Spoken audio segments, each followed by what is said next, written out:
Well, a new video about the MS-02 Ultra. I mentioned it to you a few days ago. For you, maybe it feels like just now. Actually, to be honest, we've been planning to make this video for several weeks, but, you know, by the time we managed to get everything together, find the time, get set up and so on, well, days and weeks have gone by. So right after this little intro, I'm joined by Maxence, who you can see right next to me. He's not a stranger. He's already appeared in one of our videos, and he's one of the technicians at Carpe Diem IT.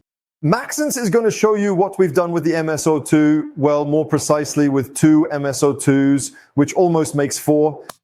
That's a great joke right there. I realize it's a bit lame, but hey, we'll leave it in anyway, you know. Anyway, the MS-02 X2, we're going to see it in action, and we'll also answer some of the comments you left on the first video. So, a big introduction. We'll meet again right after the jingle to get into the real stuff and see what we can do with 2 MS-02s.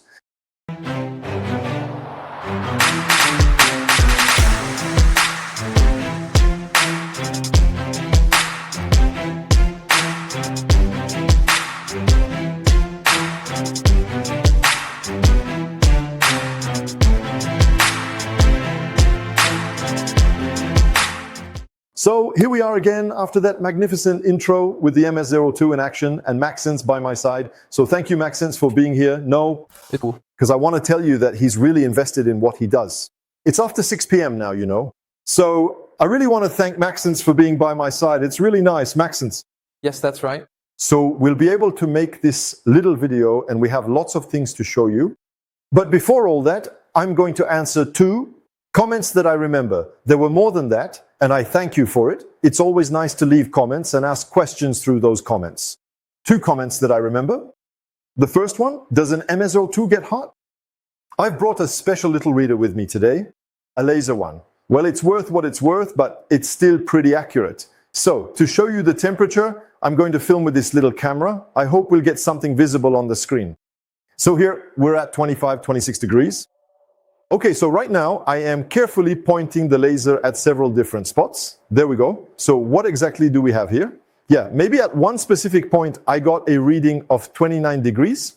But roughly speaking, if we look at the overall area, let's just say it is sitting at about 25 degrees on average. It seems pretty consistent as I move the beam around. And then I have a second comment. That caught my attention. Because it's true, I think I mentioned it to you in the first video. And I completely forgot to take this measurement for you. It's measuring the noise that an MS-02 emits. Can you hear a slight humming sound there? I'm going to move right over there, exactly like this. You'll get to visit Carpe Diem's premises a little bit. I'll give you a quick hello here. There you go, that's what you're hearing right now. It has 4 big fans, or 3 or 4, I can't remember, fans on the side, and they make a lot of noise. That's absolutely not the MS-02, nor even the 2 MS-02s. To give you an accurate measurement, what I'll do is wait until the end of the video. Maxence and I have 2 or 3 cool things to show you. When we finish the video, I'll go turn off the switch and we'll measure the noise that these 2 MS-02s make. Well, there you go. It's a little bit of a teaser, and honestly, it wasn't planned. Often we pull this trick in videos, we tell you, wait until the end, but this time it's really true, because otherwise we can't show you the demo of what we're about to present. There you go. So we're going to wait until the end. You'll have to wait until the end. Maxence, now it's your turn. I'll set the scene just a little bit to explain exactly why we're here today creating this special video for you. When we set up a small server or a large server for a client, there are several ways we can offer this kind of feature to our clients. The first one that immediately comes to mind is to sell them a big server. I'm not going to mention a brand because precisely we're making a video about a product that isn't sponsored at all, except by Carpe Diem, since we're interested in producing it for you, but that's all. It's not sponsored by Quorum, who is the manufacturer of these machines.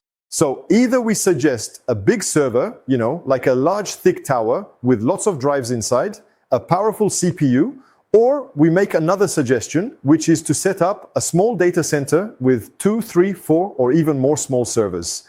By the way, we'll soon be making a new video for you where there will be 4 MS-02 units like this one, and that will be a bit more of a data center, robust. But you can also make a data center with just 2 2 servers and a data center for the experts among you.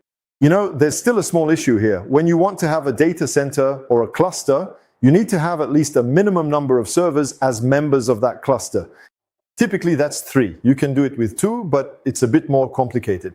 Maxence will explain that to you. But in this case, for this client, who isn't a very large client, they have about 10 employees, we made them a different proposal. It's not the proposal for a big server, it's the proposal for several small servers. And that has a lot of advantages, aside from the price, which is already much lower. But it also has plenty of functional advantages. That is to say, it will ultimately allow us to provide a much better service to our client than if we had sold them just a single server. And again, Maxence will tell us a bit more about these points. So there you have it. That was to give you some context. It's very simple. This is a client who is replacing their large server. They asked us for a quote. We told them, listen, either we replace it with another large server or we make you this proposal. And that's why we're making this video for you, to show you that there are, for your company, probably less expensive and more interesting ways from a functional point of view, for example, regarding business continuity planning or keeping your operations running, however you want to put it. Well, there you have it. There are other possible solutions. So Maxence, first of all, I think you're going to have to share your screen with us so we can see the scope of the work you've done. So it's going to be displayed behind us. So if you can't see properly here, in any case, Maxence, you're recording your entire screen. So we'll be able to overlay that for you to make sure you can clearly see everything that's happening. So Maxence, first of all, can you describe for us the type of machines that are members of this cluster, their characteristics, whether it's processor, network, etc.? As you can clearly see in this setup, we have 2 PVEs, and both of these are MS02 models. Furthermore, each of these units is equipped with 48 GB of RAM, along with 8 CPUs. So, an initial 100 GB storage for the OS. This is specifically for data center purposes. We only have 2 PVEs since the client doesn't have a NAS Raspberry Pi or any other device to act as a third voter to properly manage the cluster. We have successfully implemented a custom solution by utilizing a specialized script. This script is designed to run on each individual PVE node and checks whether the other one is currently active or not. So it checks whether the VM is running. For example, right now the VM is running on PVE1. We've deliberately anonymized the name of the VM and the client's name, but as you can see here, this is a domain controller right here. So this domain controller, for business continuity purposes, we want it to either never stop running, or if it ever encounters a problem, whether it's the VM itself or the PVE directly, that it can automatically restart itself to recover. The concern that the machine could fail led us to set up replication of the virtual machine. So right now, it's on PVE1 and replicated on PVE2. And so, immediately after this replication was successfully configured, we then developed and implemented a script that runs on both PVEs. So, this will allow that if PVE1 is no longer accessible, PVE2 will automatically take over the VM. So, in the end, the script in a way replaces the third voter, which should be there but isn't. Yes, that's right. We're going to modify the number of votes required to have quorum in active mode, so that when normally, for quorum to be active, both voters are needed. But when one of the 2 is down, we replace the maximum number of votes with 1. So the quorum is still active, we can make changes, and therefore migrate the VM from PVE1 to PVE2. Okay, so I'm going to record a video of the back of both PVEs to demonstrate to you exactly the specific process of how we handle the synchronization, or actually the replication of these 2 nodes. For that, I'm still using the same camera. It should follow me right up to here. You should be able to see it quite clearly and well, at least from this angle. Right here, there is a small specialized cable, and now I will let Maxence explain all about its unique features to you. But this little cable goes from this PVE to this PVE, whereas the network cable here is only used, let's say, to manage these 2 PVEs.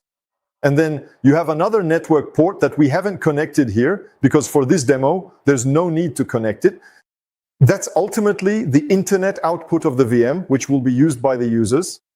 Maxence, can you tell me why we have this cable here, and in the end, why we didn't do synchronization via an external network, etc.? First of all, this high-speed cable here is a Thunderbolt 4, which is capable of supporting data transfers at impressive speeds of up to 40 gigabits per second. This amount is actually more than enough for our needs. It's more than enough for the replication we need to do right now, but it will also allow us, as we add more VMs, to always have replication that's just as efficient. And so it also provides redundancy because we're going to set a priority. The Thunderbolt, which has the highest speed, will be the preferred option for replication. All right. As well as for our script, so it can check whether the other PVE is present or not, and also through Ethernet, so if unfortunately someone were to unplug the cable Thunderbolt or one of the Ethernet cables, you never know. There you go, we still have two links that allow us to establish the connection between the two PVEs. And this also helps you avoid a VM reboot on the other PVE, which could otherwise occur. An unintentional reboot, you mean, which would be a false positive? A false positive. So, in the end, what you're telling us is that this Thunderbolt cable is used as a network output, like a network card. Yes, that's it. That's correct. And from there, it saves us from having to buy an external switch that would just serve as a junction between two network cables to handle this replication within the switch. So it's a cost saving because the Thunderbolt cable costs a little bit of money, but really very, very little compared to buying a switch, which also consumes energy and so on. So no energy consumed except for the traffic happening inside. Okay, so that is sounding actually really quite impressive. Now, you told us that we already have the exact replica in place. Yes. We have this small script that is monitoring the system to ensure that the other PVE is always up and running. Can you give us a bit more detail about the monitoring, like after how much time and what kind of failure would it take for the script to actually take action? So first of all, what kind of failure would it take? One of the two PVEs would simply have to become inaccessible. Okay. So, for example, in this specific scenario, if PVE1 were to become totally inaccessible or go offline, it would take about 45 seconds or at most 1 minute for a response. Okay. Well, the script will detect that it hasn't seen the other one for a little while now. In Proxmox virtual environment, it will check to change the quorum, to set the system so that only one vote is required to pass. Okay. And then you can initiate the recovery process for the virtual machine to run it on itself. So please keep in mind that that's also carefully tracked via our email system. Yes. So an email is sent every time a problem is encountered by the script. Yes, so we're not flying blind then. No. If something happens, we stay informed about all of it. Right. Okay. And so, yes, as soon as one of the two PVEs stops responding, we get an email. We get an email when the migration is finished. Okay. And finally, we get a last email when the PVE that was previously inaccessible becomes accessible again. All right. Okay. So we're informed about all the possible events that could happen. And the advantage of the script, of course, is that it doesn't require any intervention on our part. Yes, that's right. It will all work by itself. It comes back up on its own. It restarts on its own. The client's VM. So in the end, we have the assurance that this can happen at any time during the day or over the weekend. It will go smoothly because it's automatic. That's right. And also, something I forgot to mention, to avoid false positives, we repeat the checks after 5 seconds.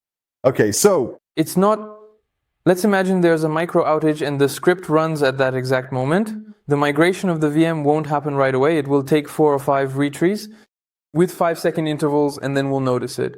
That, well, yes, really, after that amount of time, there's no longer any connection with the other PVE, and then the migration will happen. Okay, got it. Cool, yeah. So there is still a safeguard in place, so it doesn't keep bouncing back and forth like that all night or all day. That's not actually a problem. So what you should know already is that we've shown you in other videos migrations within a data center that was in safe mode. So the advantage of safe mode is that it's extremely fast since the storage already contains basically almost the entire VM. When there's a failure on one of the nodes, the storage contains more or less the entirety of the VM or VMs on the OSD that's embedded in the other PVEs. And on top of that, we're only going to migrate the RAM instructions and so on. So it's very fast. But you need to have at least 3 PVEs. Here, we're in a different situation. We're not in safe mode. This is really local storage, but it's replicated. By the way, I don't know if you mentioned it, but how often is the VM replicated from one node to another? Well, from memory, but let's go check that right now. Replication happens every 15 minutes. Okay. It's possible to reduce it even further, but for us, for the client's needs, 15 minutes was enough. We certainly do not wish to put an excessive burden on the exchanges either. Every 15 minutes, it's done. So what does that mean? Basically, it means that the window between X minutes and X minutes is the amount of time a client is willing to lose in case of a failure. So there you go. Losing 15 minutes of work is always too much.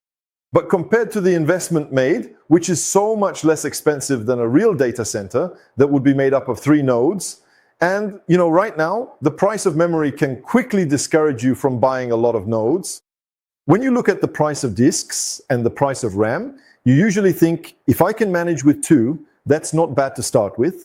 We'll see in 2027 or 2028 if we add another 1. So jokes aside, it's true that, well, there you go. We accept losing 15 minutes of work. In this type of company of this size, let's say that, well, it wouldn't be a disaster. If we wanted to do more, well, either we'd have to move to a real data center with at least 3 members, or else reduce this delay at the risk of having an overload and a rather significant replication frequency.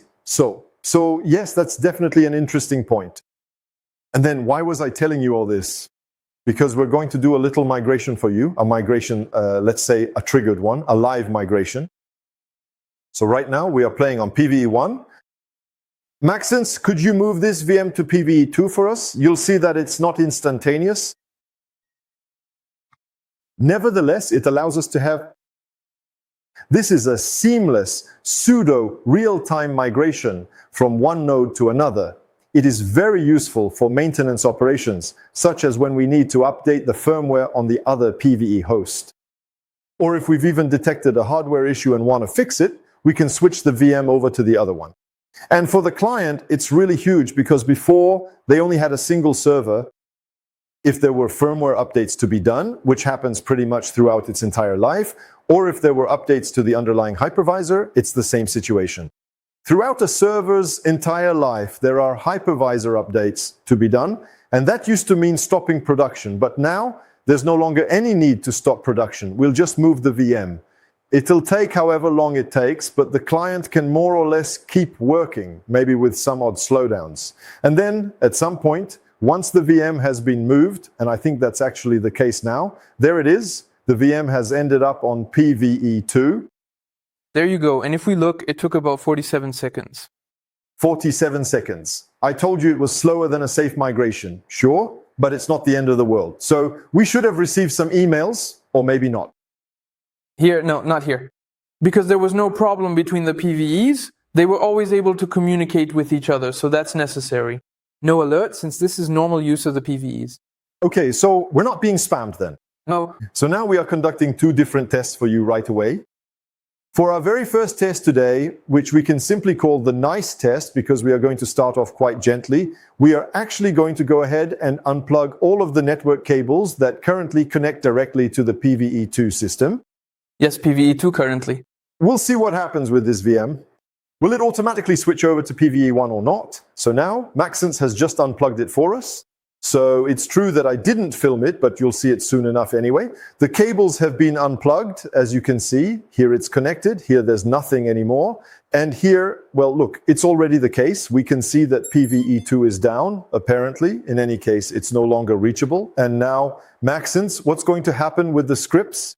So the script, we run it every 15 seconds, and every 15 seconds, there you go, we can see it. So Maxence, what happened? That went really, really fast. So every 15 seconds we run the script, and the script will check, so it will ping and also check the status of the quorum. So if these different variables are all green, nothing happens. If on the other hand there's a problem, then we end up making a second attempt. After 5 seconds, another one and another one. At that point, if we see that it's still not back to normal, there's a problem. So we migrate the VM. Okay, and here we end up with the VM, which corresponds to the latest replication snapshot, right? Yes, we end up with the VM, which is at the latest replication snapshot on PVE1. Okay, and so to be completely transparent with you, there's no magic here. There's no process that will handle the intermediate writes between the last replication and now. So concretely, if we go onto the machine and open a session, the machine will tell us that it didn't really shut down properly. Yes. So again, there's no magic, but at least it's less of a problem with a Windows machine today. Yeah. Is not business continuity in the sense that the machine will be migrated in real time, but rather it's more of a failover. So, well, in any case, it's a situation that we could consider as best effort, where given the resources at hand, the two servers on the table, a Thunderbolt cable, a network cable as a secondary connection, as Maxence explained, we end up with a DRP that actually works. That is, as you can see here, the VM is open. I think I can click on it. There we go. And we can see, well, we're not going to log in, which is here once again, because inside there is client information. But as you can see, Windows is running. Earlier when we started, I told you it was just after 6 p.m. You can see it's 6:37 p.m. now. So it's done, let's say, almost in real time. And the VM is alive. It hasn't suffered either too much from this shutdown or this restart after a somewhat abrupt stop. So there you go. That was quite a fascinating little failure. It is actually a very interesting one. And now it's just waiting for Maxence. Maxence unplugs the cables and everything is fine. So Maxence plugged the cables back in for us. And now we're going to do something a little, how should I put it, more painful.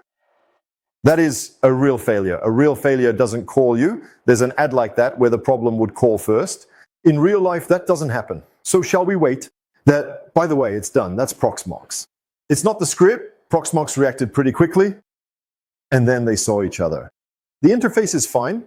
So now could we perhaps take a moment to, I'm going to film again. Otherwise, you'll say we're doing things that are a bit fake. So Maxence, if I film your screen now, we can see very clearly that PVE1 has taken over VM100 and that PVE2, well, for now it's not doing anything. Could you unplug that famous power cable for me right there? What's going to happen if we unplug it? So I'm doing it really. Come on, go. Quite simply, click, it's going to shut down. Since we were currently on PVE1, we're going to switch to the PVE2 interface. There we go. And so here, well, we can see, that's it. PVE1 is no longer accessible. So that's the first thing. So then what's currently happening on our PVE2 is that it's going to check for the presence of PVE1. Is it responding or not? After a few seconds, we'll see confirmation that PVE1 is no longer responding. And so there will be, see, the migration to PVE2. So now it's switched over. And this is a real failure, you see. For once, we're not doing things halfway. We're doing it for you in the best way possible, meaning we pull the power, the machine stops. Right. And so we then restart the VM on the other PVE. And well, it's already connected again. And it's 1840. Yes. So we won't make any cuts, even if there are some stumbles, it's fine. We'll leave them in, it's a gift, it's on us. But at least this way you have the full extent of this failure simulation. And so that means that in practice, the client, as it happens, didn't see any of this. We have one last detail left, which is the emails. Yep. So let's look at the last email. So we did get confirmation that PVE1 was no longer accessible. So we have PVE2, which sent us the alert that PVE1 is down. And then we have the fact that the configuration was moved from PVE1 to PVE2. And so there take over VM100, so PVE2 took over VM100. I'm going to show you the reconnection again. But well, there's a bit less interest here, but we're reconnecting the power to PVE1. I didn't show it from this angle, but there it is. Well, they're quite nice, but it's just the front, nothing extraordinary either. And so now we're going back to finish this video to the Proxmox management interface. We should soon see PVE1 come back to life. And that's how we'll be able to end this video once PVE1 is back. And once PVE1 is back, we'll get the email telling us it's back. Quite right, because there we've covered, let's say, all the operations from start to finish. Right? So now we see that PVE1 is indeed back. And so in a few seconds, we should also have the email informing us. the quorum is restored then. The number of nodes is back to 2, and PVE2, as we can see, clearly indicates to us that PVE1 is indeed reachable again. VM100 continues on PVE2. It definitely will not be sent back to PVE, not at all. Well, it doesn't yo-yo, you know, because otherwise it would be a bit endless. Imagine if there were a small detail there that went wrong and then, no, it's all locked down. There's a check done every time to be certain of the operations to come and to perform. And here we received another email telling us that this time, from PVE1's point of view, the quorum was restored. Well, Maxence, I think we've covered the whole situation. Yeah. We could have done many other various unplugging tests and so on. What you should know is that we even pushed things a bit further. We pushed it to the point of removing both power supplies. So there, obviously, no magic, everything stops. But it was just to see when we plugged them back in if one or the other thought it was the king, so to speak, of the quorum. Well, no, not at all. They remembered, they tested each other. Anyway, the script made sure that it checked the last place where this VM was. Everything was in place. And so it continues there. I think that here you have a good answer to how tomorrow you might perhaps change your server and have excellent operational security. Because I can assure you that the two PVEs here, well, the two MS02 Ultras on my left cost much less than a big server from a brand or brands whose names you probably know. Well, the whole point is to have several for less money and especially to have excellent redundancy. Here we have failover management that is just perfect.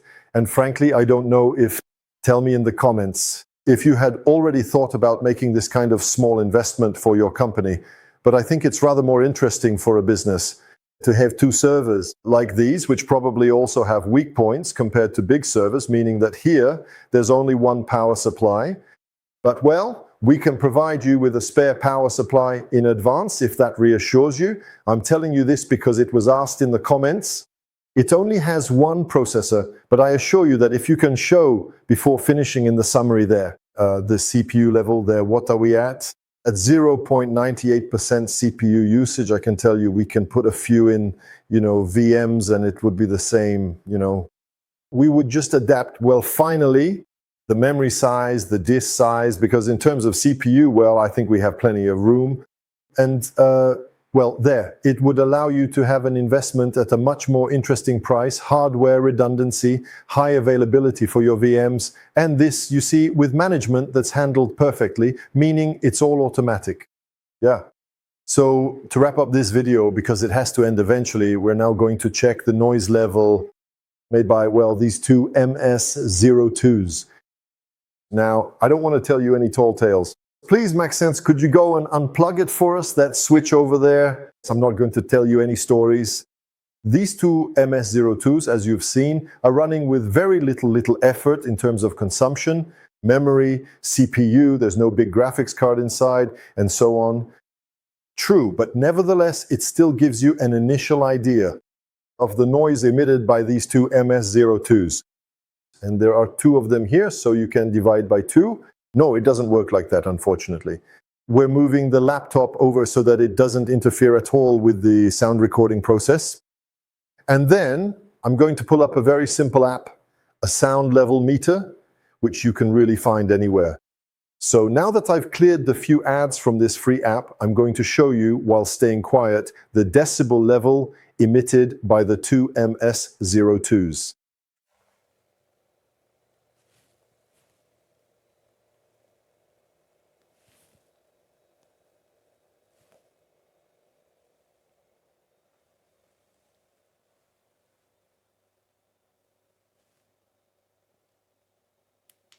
There, so you saw me step back with the app and my little camera. Why? Because generally measurements are taken at a distance of 1 meter. So it's true that when you're right on top of it like that, it's obviously much louder. But here, you see, I stood 1 meter away and it went down to 35 to 45 decibels. I'm not quite sure. Anyway, you'll see it in the video. So all that to say that it's very quiet. Again, they're not working hard right now, obviously doing a whole bunch of things. But the two fans are spinning, I can hear them. There are even 3 in this version, but honestly, it's very reasonable. There's no annoying noise being given off. The switch over there. It makes much more. Oh yeah, definitely. That one is pretty bad, but this is fine. It's very decent there. So that's how this video ends. I hope you found it interesting. Let us know in the comments if it inspired you. Would you like to see a short demonstration that we can do for you personally? Now I'm talking to businesses. I'll say it again. It's true that we're often asked in the comments by individuals. We make these videos for our clients or our future clients. We're delighted if it can provide you with information as an individual. We all are at some point in our day. But here we're really addressing businesses. So there you go. You're a business. It sparked a bit of interest. You want a demo of the system? No problem at all. We can come to you, do it remotely, whatever. We'll adapt to show you a bit of the effectiveness and efficiency of all this. It will be a great pleasure to give you this demonstration. Maxence, thanks for everything. Thank you. Thanks for your demo too, your work, because Maxence, made this script so well done to him. And that'll give us one more script among all the scripts that we can offer you. Well, anyway, we'll offer it to you systematically in cases where there are 2 servers. But there you go. So thanks to you, Maxence. Well, I'll see you soon for a future video. All right, see you soon. Take care, and thank you all.